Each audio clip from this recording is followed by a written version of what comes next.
Little Dorrit, by Charles Dickens. Book 1, Poverty. Chapter 30, The Word of a Gentleman. When Mr. and Mrs. Flintwinch panted up to the door of the old house in the twilight, Jeremiah within a second of Affery, the stranger started back. "Death of my soul!" he exclaimed. "Why, how did you get here?" Mr. Flintwinch, to whom these words were spoken, repaid the stranger's wonder in full. He gazed at him with blank astonishment. He looked over his own shoulder, as expecting to see some one he had not been aware of standing behind him. He gazed at the stranger again, speechlessly, at a loss to know what he meant. He looked to his wife for explanation. Receiving none, he pounced upon her, and shook her with such heartiness that he shook her cap off her head, saying between his teeth with grim raillery as he did it, "Affery, my woman, you must have a doze, my woman. This is some of your tricks. You've been dreaming again, mistress. What's it about? Who is it? What does it mean? Speak out or be choked. It's the only choice I'll give you." Supposing Mistress Affery to have any power of election at the moment, her choice was decidedly to be choked, for she answered not a syllable to this adjuration, but with her bare head wagging violently backwards and forwards, resigned herself to her punishment. The stranger, however, picking up her cap with an air of gallantry, interposed. "Permit me," said he, laying his hand on the shoulder of Jeremiah, who stopped and released his victim. "Thank you. Excuse me. Husband and wife, I know, from this playfulness. Always agreeable to see that relation playfully maintained. Listen. May I suggest that somebody upstairs in the dark is becoming energetically curious to know what is going on here?" This reference to Mrs. Clennam's voice reminded Mr. Flintwinch to step into the hall and call up the staircase, "It's all right, I'm here. Affery is coming with your light."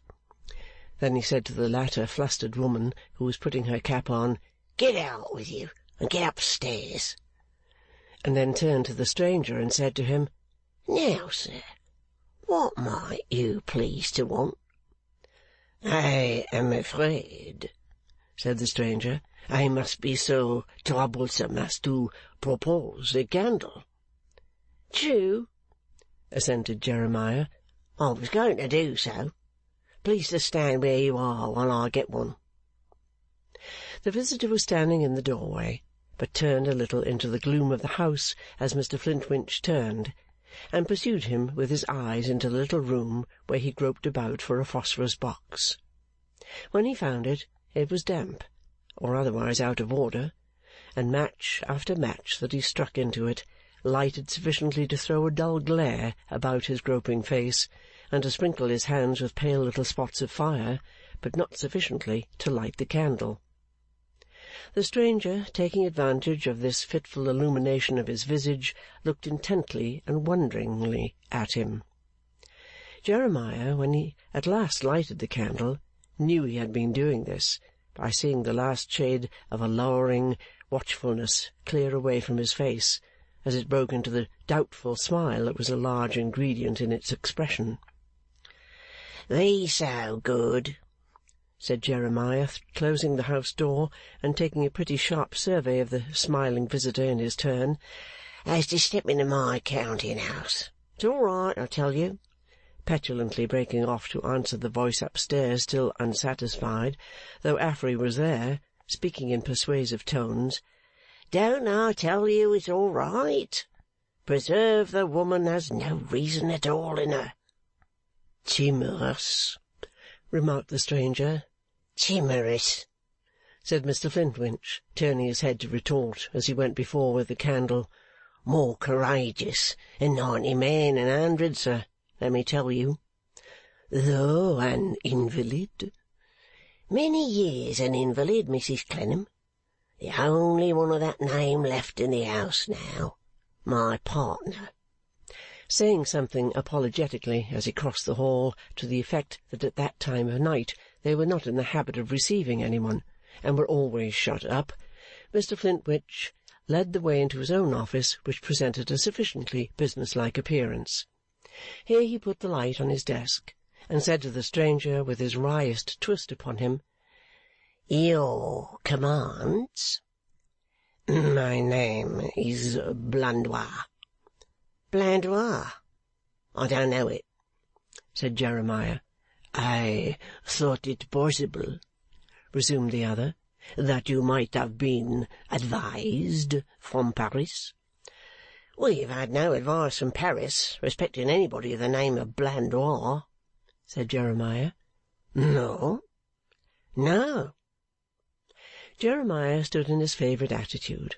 The smiling Mr Blandois, opening his cloak to get his hand to a breast-pocket, paused to say, with a laugh in his glittering eyes, which had occurred to Mr Flintwinch were too near together, "You are so like a friend of mine, not so identically the same as I supposed when I really did for the moment take you to be the same in the dusk, for which I ought to apologize. Permit me to do so. A readiness to confess my errors is, I hope, a part of the frankness of my character. Still, however, uncommonly like." "Indeed," said Jeremiah perversely. "but I have not received any letter of advice from anywhere respecting anybody of the name of Blandois." "Just so," said the stranger. "Just so," said Jeremiah. Mr Blandois, not at all put out by this omission on the part of the correspondents of the house of Clennam and Co., took his pocket-book from his breast-pocket, selected a letter from that receptacle, and handed it to Mr Flintwinch. "No doubt you are well acquainted with the writing. Perhaps the letter speaks for itself and requires no advice. You are a far more competent judge of such affairs than I am. It is my misfortune to be not so much a man of business as what the world calls arbitrarily a gentleman."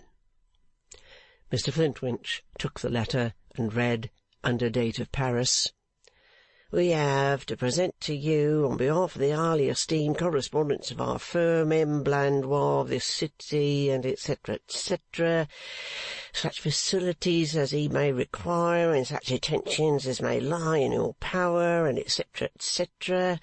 Also have to add that if you will honour Mr Blandois' drafts at sight to the extent of, say, £50 sterling, 150, and etc., etc." "Very good, sir," said Mr Flintwinch. "Take a chair. To the extent of anything that our house can do, we are in a retired, old-fashioned, steady way of business, sir. We shall be happy to render you our best assistance. I observe from the date of this that we could not yet be advised of it. Probably you came over with the delayed mail that brings the advice." "That I came over with the delayed mail, sir," returned Mr Blandois, passing his white hand down his high-hooked nose, "I know to the cost of my head and stomach, the detestable and intolerable weather having racked them both. You see me in the plight in which I came out of the packet within this rough hour.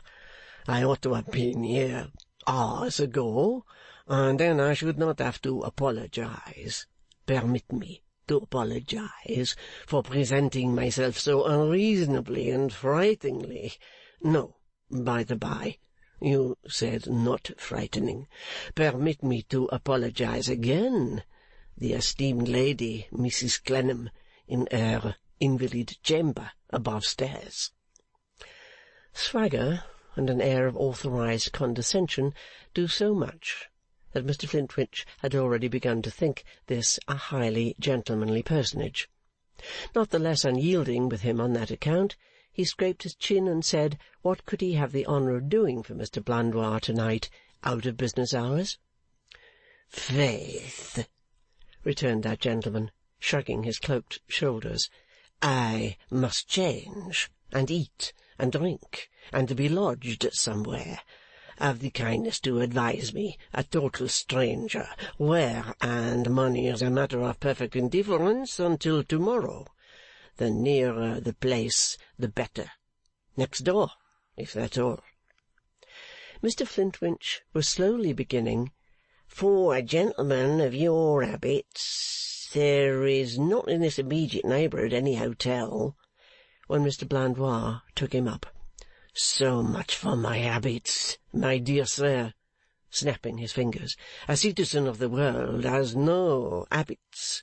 That I am, in my poor way, a gentleman, by heaven, I will not deny, but I have no unaccommodating prejudiced habits. A clean room, a hot dish for dinner, and a bottle of not absolutely poisonous wine are all I want to-night.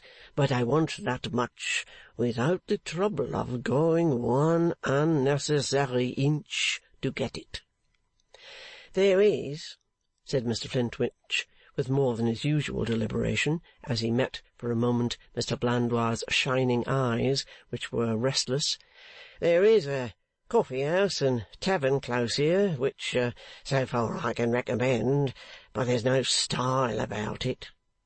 "I dispense with style," said Mr Blandois, waving his hand. "Do me the honour to show me the house, and introduce me there, if I am not too troublesome, and I shall be infinitely obliged." Mr Flintwinch, upon this, looked up his hat, and lighted Mr Blandois across the hall again.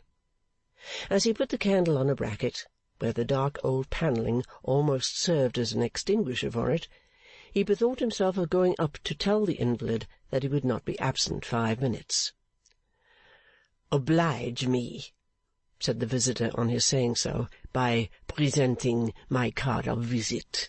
Do me the favour to add that I shall be happy to wait on Mrs Clennam, to offer my personal compliments, and to apologize for having occasioned any agitation in this tranquil corner, if it should suit her convenience to endure the presence of a stranger for a few minutes, after he shall have changed his wet clothes and fortified himself with something to eat and drink." Jeremiah made all dispatch, and said on his return, "She'll be glad to see you, sir, but being conscious that the sick-room has no attractions, wishes me to say that she won't hold you to your offer in case you should think better of it." "To think better of it," returned the gallant Blandois, "would be to slight a lady. To slight a lady would be to be deficient in chivalry towards the sex, and chivalry towards the sex is a part of my character." Thus expressing himself, he drew the draggled skirt of his cloak over his shoulder, and accompanied Mr Flintwinch to the tavern, taking up on the road a porter who was waiting with his portmanteau on the outer side of the gateway. The house was kept in a homely manner, and the condescension of Mr Blandois was infinite. It seemed to fill to inconvenience the little bar in which the widow lady and her 2 daughters received him. It was much too big for the narrow wainscoted room with a bagatelle board in it that was first proposed for his reception. It perfectly swamped the little private holiday sitting-room of the family, which was finally given up to him. Here, in dry clothes and scented linen, with sleeked hair, a great ring on each forefinger, and a massive show of watch-chain, Mr Blandois, waiting for his dinner, lolling on a window-seat with his knees drawn up, looked, for all the difference in the setting of the jewel, fearfully and wonderfully like a certain Monsieur Rigaud, who had once so waited for his breakfast lying on the stone ledge of the iron grating of a cell in a villainous dungeon at Marseilles. His greed at dinner, too, was closely in keeping with the greed of Monsieur Rigaud at breakfast, his avaricious manner of collecting all the eatables about him, and devouring some with his eyes while devouring others with his jaws, was the same manner. His utter disregard of other people, as shown in his way of tossing the little womanly toys of furniture about, flinging favourite cushions under his boots for a softer rest, and crushing delicate coverings with his big body and his great black head, had the same brute selfishness at the bottom of it. The softly moving hands that were so busy among the dishes had the old wicked facility of the hands that had clung to the bars, and when he could eat no more, and sat sucking his delicate fingers one by one and wiping them on a cloth, there wanted nothing but the substitution of vine-leaves to finish the picture. On this man, with his moustache going up and his nose coming down in that most evil of smiles, and with his surface eyes looking as if they belonged to his dyed hair, and had had their natural power of reflecting light stopped by some similar process, Nature, always true and never working in vain, had set the mark. Beware! It was not her fault if the warning were fruitless. She is never to blame in any such instance. Mr. Blandois, having finished his repast and cleaned his fingers, took a cigar from his pocket, and, lying on the window-seat again, smoked it out at his leisure, occasionally apostrophizing the smoke as it parted from his thin lips in a thin stream. "Blandois, you shall turn the tables on society, my little child. Holy Blue, you have begun well, Blandois. At a pinch, an excellent master in English or French, a man for the bosom of families. You have a quick perception, you have humour, you have ease, you have insinuating manners, you have a good appearance. In effect, you are a gentleman. A gentleman you shall live, my small boy, and a gentleman you shall die. You shall win, however the game goes. They shall all confess your merit, Blandois. You shall subdue the society which has grievously wronged you to your own high spirit. Death of my soul, you are high-spirited by right and by nature, my Blandois." To such soothing murmurs did this gentleman smoke out his cigar and drink out his bottle of wine. Both being finished, he shook himself into a sitting attitude, and with a concluding serious apostrophe, "Hold then, Blandois, you ingenious one! Have all your wits about you!" arose and went back to the house of Clennam and Co. He was received at the door by Mistress Affery, who, under instructions from her lord, had lighted up 2 candles in the hall and a 3rd on the staircase, and who conducted him to Mrs. Clennam's room. Tea was prepared there, and such little company arrangements had been made as usually attended the reception of expected visitors. They were slight, on the greatest occasion, never extending beyond the production of the china tea-service and the covering of the bed with a sober and sad drapery. For the rest, there was the bier-like sofa with the block upon it, and the figure in the widow's dress, as if attired for execution, the fire topped by the mound of damped ashes, the grate with its second little mound of ashes, the kettle and the smell of black dye, all as they had been for 15 years.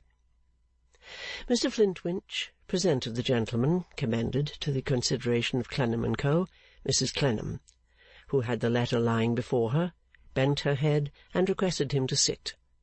They looked very closely at one another. That was but natural curiosity. "I thank you, sir, for thinking of a disabled woman like me. Few who come here on business have any remembrance to bestow on one so removed from observation. It would be idle to expect that they should have. Out of sight, out of mind. While I am grateful for the exception, I don't complain of the rule." Mr. Blandois, in his most gentlemanly manner, was afraid he had disturbed her by unhappily presenting himself at such an unconscionable time, for which he had already offered his best apologies to Mr. He begged pardon, but by name had not the distinguished honour. Mr. Flintwinch has been connected with the house for many years. Mr. Blandois was Mr. Flintwinch's most obedient, humble servant. He entreated Mr. Flintwinch to receive the assurance of his profoundest consideration. My husband being dead, said Mrs. Clennam, and my son preferring another pursuit, our old house has no other representative in these days than Mr. Flintwinch. What do you call yourself? Was the surly demand of that gentleman. You have the head of 2 men. My sex disqualifies me, she proceeded with merely a slight turn of her eyes in Jeremiah's direction, from taking a responsible part in the business, even if I had the ability, and therefore Mr. Flintwinch combines my interest with his own and conducts it. It is not what it used to be, but some of our old friends, principally the writers of this letter, have the kindness not to forget us, and we retain the power of doing what they entrust to us as efficiently as we ever did.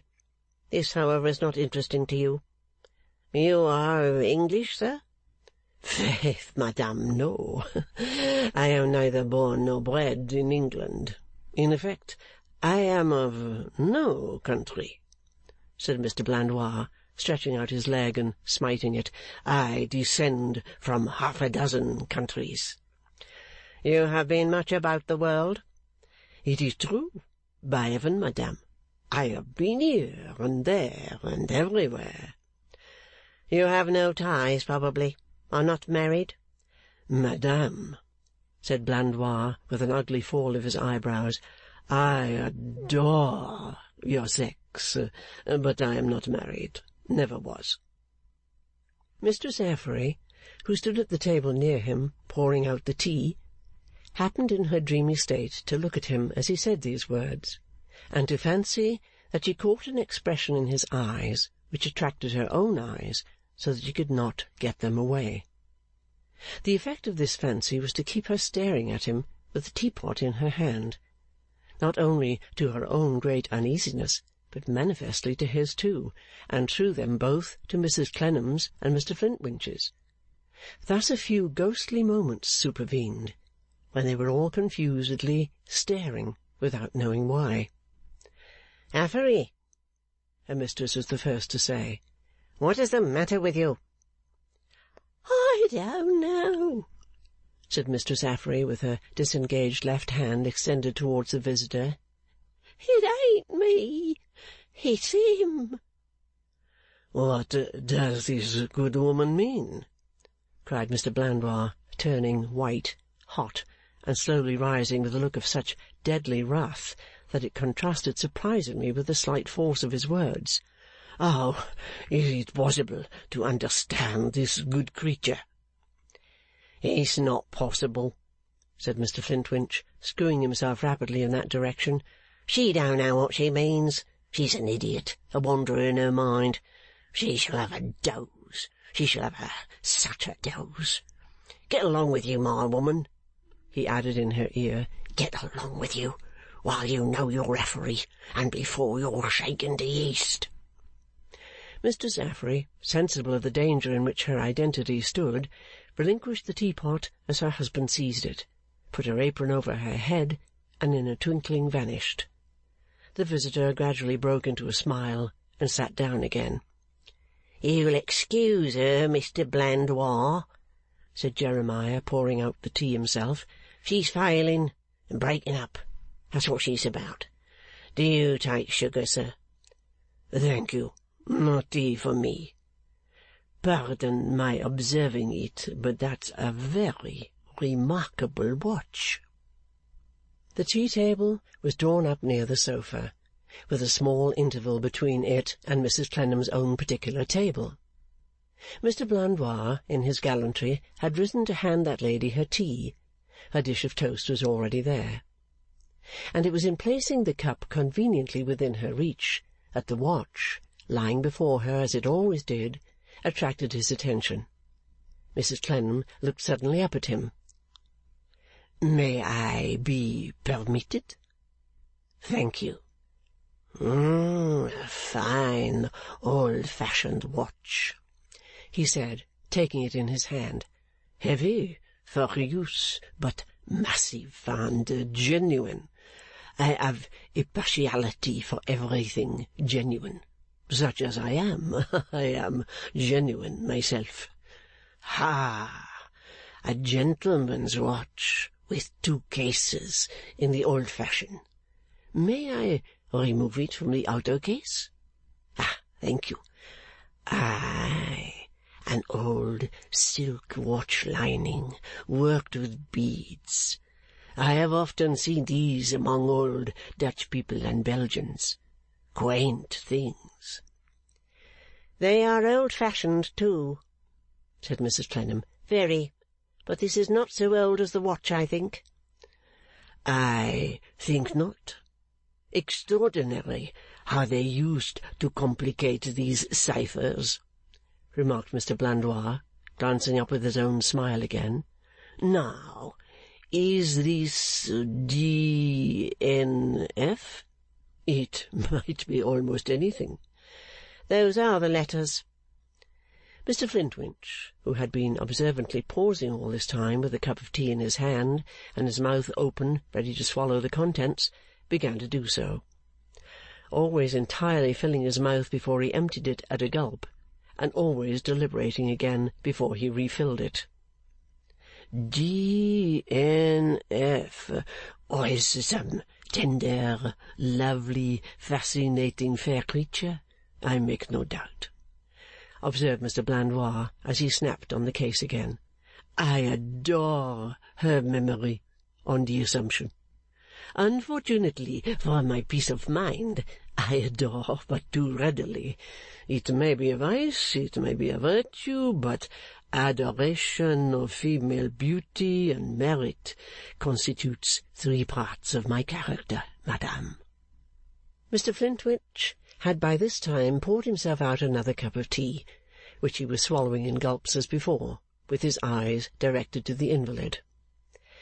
You may be heart-free here, sir, she returned to Mr. Blandois. Those letters are not intended, I believe, for the initials of any name. Of a motto, perhaps? Said Mr. Blandois casually. Of a sentence. They have always stood, I believe, for do not forget. And naturally, said Mr. Blandois, replacing the watch and stepping backward to his former chair, you do not forget. Mr. Flintwinch, finishing his tea, not only took a longer gulp than he had yet taken, but made his succeeding pause under new circumstances. That is to say, with his head thrown back, and his cup held still at his lips, while his eyes were still directed at the invalid. She had that force of face, and that concentrated air of collecting her firmness or obstinacy, which represented in her case what would have been gesture and action in another, as she replied with her deliberate strength of speech, No, sir, I do not forget. To lead a life as monotonous as mine has been during many years, it is not the way to forget. To lead a life of self-correction is not the way to forget. To be sensible of having, as we all have, every one of us, all the children of Adam, offences to expiate and peace to make, does not justify the desire to forget. Therefore I have long dismissed it, and I neither forget nor wish to forget.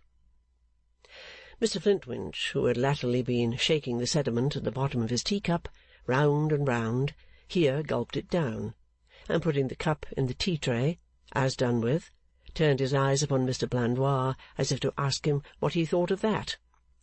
All expressed, madame, said Mr. Blandois with his smoothest bow and his white hand on his breast, by the word naturally, which I am proud to have had sufficient apprehension and appreciation, but without appreciation I could not be Blandois to employ. Pardon me, sir, she returned, if I doubt the likelihood of a gentleman of pleasure and change and politeness, accustomed to court and to be courted. Oh, madame, By heaven! If I doubt the likelihood of such a character quite comprehending what belongs to mine in my circumstances, not to obtrude doctrine upon you,' she looked at the rigid pile of hard pale books before her, 'for you go your own way, and the consequences are on your own head, I will say this much, that I shape my course by pilots, strictly by proved and tried pilots, under whom I cannot be shipwrecked, can not be, and that if I were unmindful of the admonition conveyed in those 3 letters, I should not be half as chastened as I am.' It was curious how she seized the occasion to argue with some invisible opponent, perhaps with her own better sense, always turning upon herself in her own deception. 'If I forgot my ignorances in my life of health and freedom, I might complain of the life to which I am now condemned. I never do. I never have done. If I forgot that this scene, the earth, is expressly meant to be a scene of gloom and hardship and dark trial for the creatures who are made out of its dust, I might have some tenderness for its vanities. But I have no such tenderness. If I did not know that we are, every one, the subject, most justly the subject, of a wrath that must be satisfied, and against which mere actions are nothing, I might repine at the difference between me, imprisoned here, and the people who pass that gateway yonder. But I take it as a grace and favour to be elected to make the satisfaction I am making here, to know what I know for certain here, and to work out what I have worked out here. My affliction might otherwise have had no meaning to me. Hence I would forget, and I do forget, nothing. Hence I am contented, and say it is better with me than with millions.' As she spoke these words, she put her hand upon the watch, and restored it to the precise spot on her little table which it always occupied.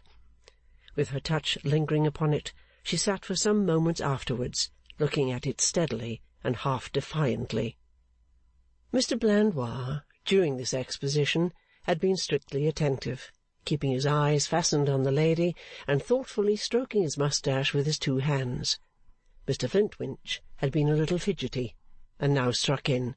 'There, there, there,' said he. 'That is quite understood, Mrs Clennam, and you have spoken piously and well. Mr Blandois, I suspect, is not of a pious cast.' 'On the contrary, sir,' that gentleman protested, snapping his fingers. 'Your pardon. It's a part of my character.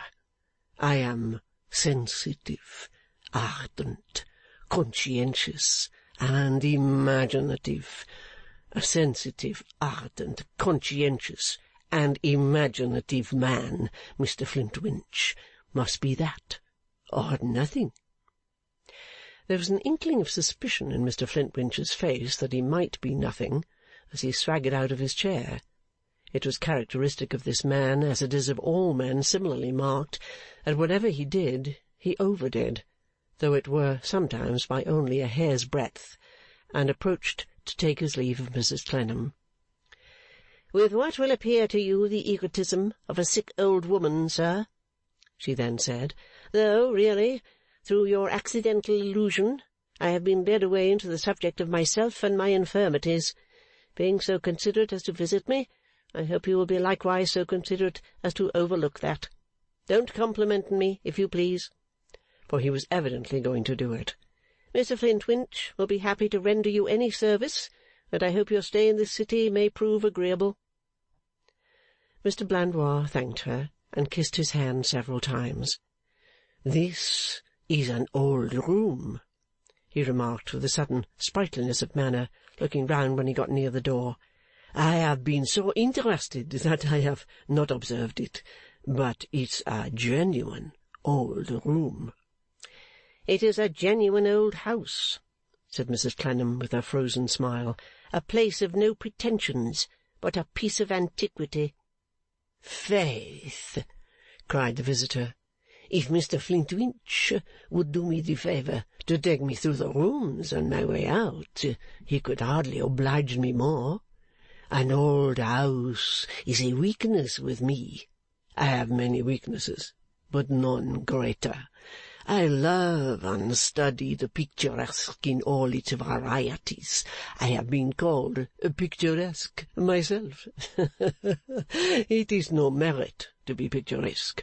I have greater merits, perhaps, but I may be, by an accident, sympathy. I tell you beforehand, Mr. Blandois, that you'll find it very dingy and very bare, said Jeremiah, taking up the candle. It's not worth your looking at. But Mr. Blandois, smiting him in a friendly manner on the back, only laughed. So the said Blandois kissed his hand again to Mrs. Clennam, and they went out of the room together. You don't care to go upstairs? Said Jeremiah on the landing. On the contrary, Mr. Flintwinch, if not tiresome to you, I shall be ravished. Mr. Flintwinch, therefore, wormed himself up the staircase, and Mr. Blandois followed close. They ascended to the great garret bedroom which Arthur had occupied on the night of his return. There, Mr. Blandois, said Jeremiah, showing it. I hope you may think that worth coming so high to see. I confess I don't. Mr. Blandois being enraptured, they walked through other garrets and passages, and came down the staircase again.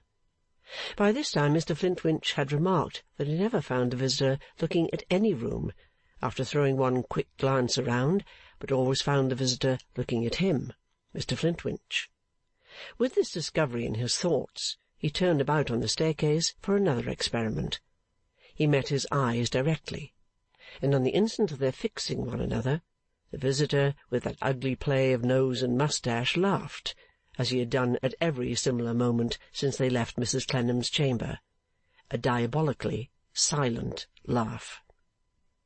As a much shorter man than the visitor, Mr. Flintwinch was at the physical disadvantage of being thus disagreeably leered at from a height, and as he went first down the staircase, and was usually a step or two lower than the other, this disadvantage was at the time increased. He postponed looking at Mr. Blandois again until this accidental inequality was removed by their having entered the late Mr. Clennam's room. But, then twisting himself suddenly round upon him, he found his look unchanged. A most admirable old house, smiled Mr. Blandois. So mysterious. Do you never hear any haunted noises here? Noises, returned Mr. Flintwinch. No. Nor see any devils? Not, said Mr. Flintwinch, grimly screwing himself at his questioner. Not any that introduce themselves under that name and in that capacity. Ah, portrait here, I see. Still looking at Mr. Flintwinch as if he were the portrait. It's a portrait, sir, as you observe. May I ask the subject, Mr. Flintwinch? Mr. Clennam deceased, her husband. Former owner of the remarkable watch, perhaps, said the visitor. Mr. Flintwinch, who had cast his eyes towards the portrait, twisted himself about again, and again found himself the subject of the same look and smile. Yes, Mr. Blandois, he replied tartly, it was his, and his uncle's before him, and Lord knows who before him, and that's all I can tell you of its pedigree.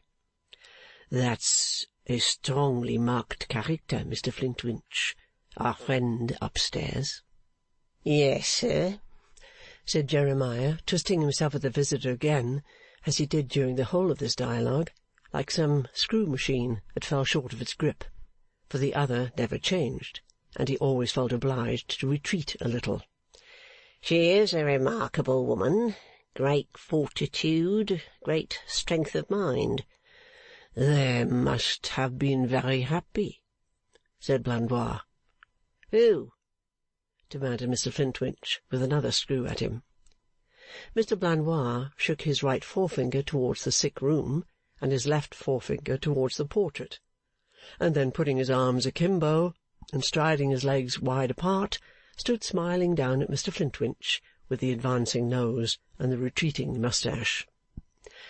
As happy as most other married people, I suppose,' returned Mr Flintwinch. 'I can't say. I don't know. There are secrets in all families.' 'Secrets?' cried Mr Blandois quickly. 'Say it again, my son.' 'I say,' replied Mr Flintwinch, upon whom he had swelled himself so suddenly that Mr Flintwinch found his face almost brushed by the dilated chest, 'I say there are secrets in all families.' 'So there are!' cried the other, clapping him on both shoulders and rolling him backwards and forwards. 'Ha, ha, ha! You are right. So there are secrets. Holy blue! There are devil's own secrets in some families, Mr Flintwinch.' With that, after clapping Mr Flintwinch on both shoulders several times, as if in a friendly and humorous way he were rallying him on a joke he had made, he threw up his arms, threw back his head, hooked his hands together behind it, and burst into a roar of laughter. It was in vain for Mr Flintwinch to try another screw at him. He had his laugh out. 'But favour me with the candle a moment,' he said when he had done. 'Let us have a look at the husband of the remarkable lady, ah?'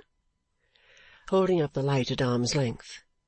'A decided expression of face here too, though not of the same character. Looks as if he were saying, "What is it? Do not forget."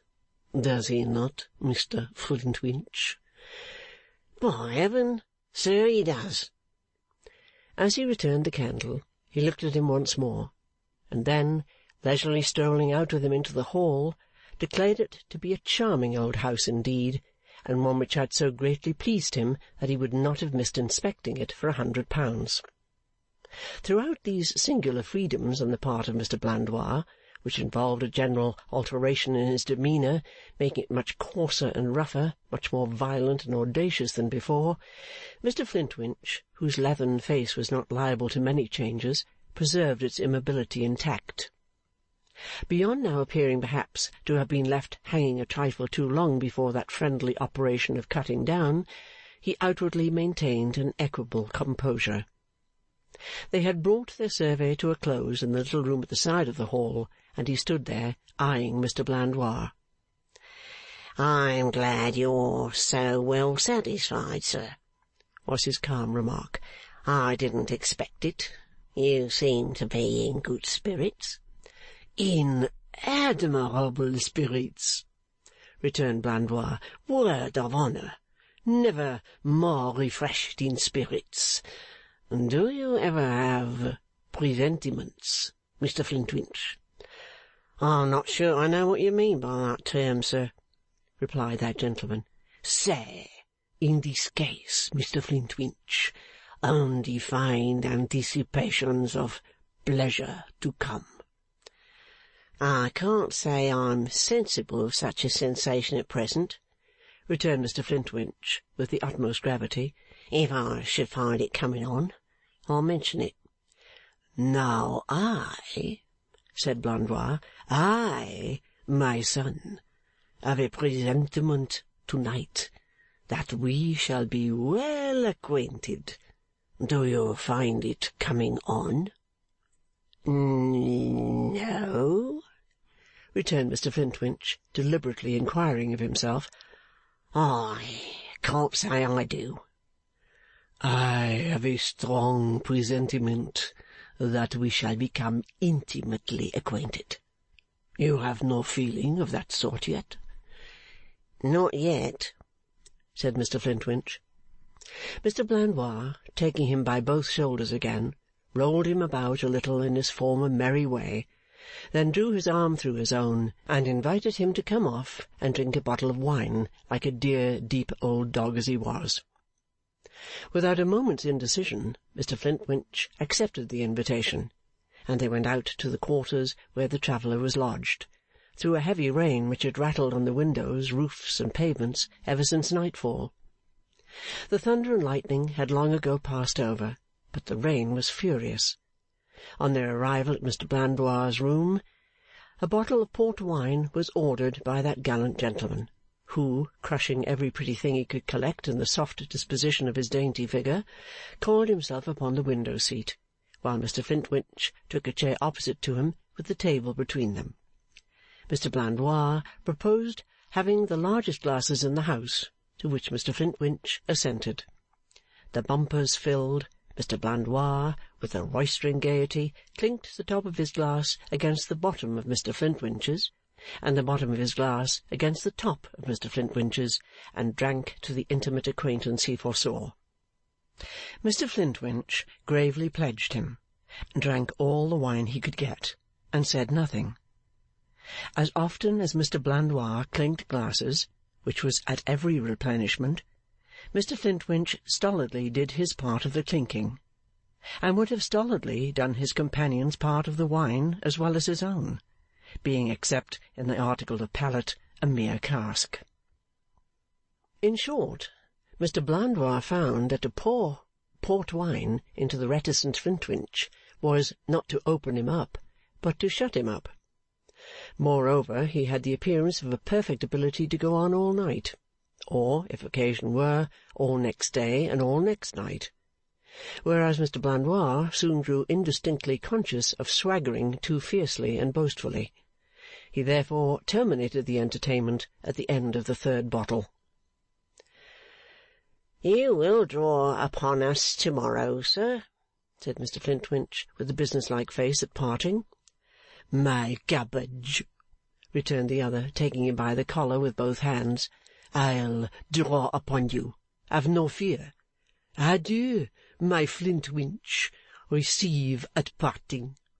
Here he gave him a southern embrace, and kissed him soundly on both cheeks. "The word of a gentleman. By 1,000 thunders, you shall see me again." He did not present himself next day, though the letter of advice came duly to hand. Inquiring after him at night, Mr Flintwinch found, with surprise, that he had paid his bill and gone back to the Continent by way of Calais. Nevertheless, Jeremiah scraped out of his cogitating face a lively conviction that Mr Blandois would keep his word on this occasion and would be seen again. End of Book 1, Chapter 30.